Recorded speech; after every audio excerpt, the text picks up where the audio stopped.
Mission. Well, Union Mission has simply made great strides empowering and lifting individuals out of homelessness. And today we are happy to have a special guest with us, Suzanne Willis. She's the Director of Marketing and Development at Union Mission. Suzanne is here to talk to us about the services and how you can support Union Mission's annual gala. So first off, thank you for coming in today. Thank you for having me. Well, Suzanne, tell us a little bit about some of the programs at Union Mission. This is really huge for our community and so needed. So needed. You know, Union Mission actually houses over 300 people every single night. We offer emergency, transitional, permanent supportive housing, and special needs housing. Our Raising Hope event is actually focusing on our emergency housing program, and that is really what separates us in Savannah, is we're a program. So we provide housing, food, clothing, transportation, job assistance, job placement, and mental health counseling. Those wraparound services are so critical for 90 days to get people out of an unstable stable place and into stable housing. And as you talk about the intake at Union Mission, we want to show some video now so people at home can get a better idea and perhaps be willing to even volunteer at Union Mission and throw their dollars behind Union Mission as well. Tell us a little bit, Suzanne, if you will, about the people that you take in at Union Mission. We're not just talking adults, we're also talking children. You know, so Union Mission, the clients that come to us, you know, the stories are so unique.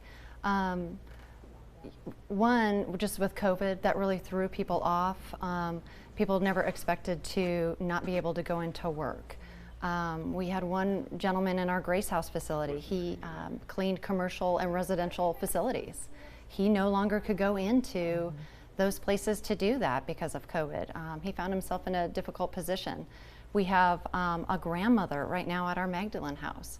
Her daughter unfortunately passed away, and she's caring for 5 children, 2 special needs, and they are all teeny. She didn't want to separate them. So at 71 years old, she's caring for 5 children. We hear a lot of stories like that that are just really unique, that put people in place of homelessness. Well, I detect and I can hear it in your voice, the caring at Union Mission, and to have someone as yourself and so many other great people there, it definitely is making a difference. Let's talk about this big event that's coming up next Tuesday night. I'm very proud to be a part of Raising Hope, and it's a huge gala, your 8th annual. Share with everyone at home what they can expect, and if they're planning to come, we know that there are still a limited number of tickets available.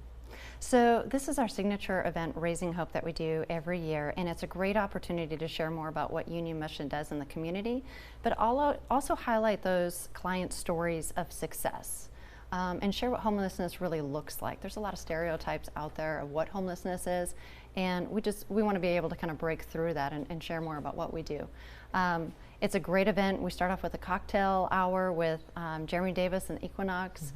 We have all kinds of international trips as part of an auction.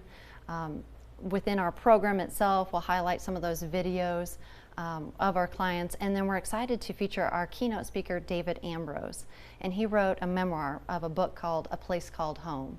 And with that book, he was actually homeless from his childhood until he was age 12. His mother suffered from extreme mental health.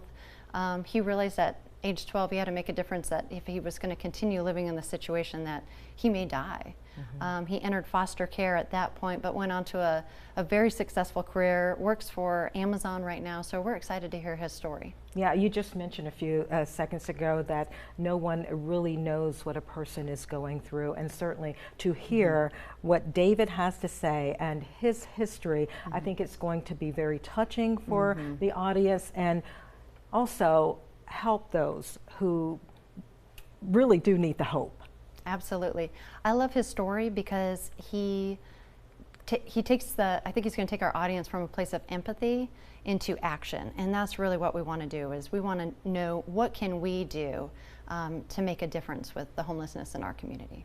All right, Suzanne, thank you so much for joining us, and I look forward to sharing the stage with you, David, and of course, Rabbi Haas next Tuesday night for Raising Hope. We are hopeful that you will participate. We want to remind you again that there are a limited number of tickets available, and you can purchase those tickets by going to wsav.com/raisinghope.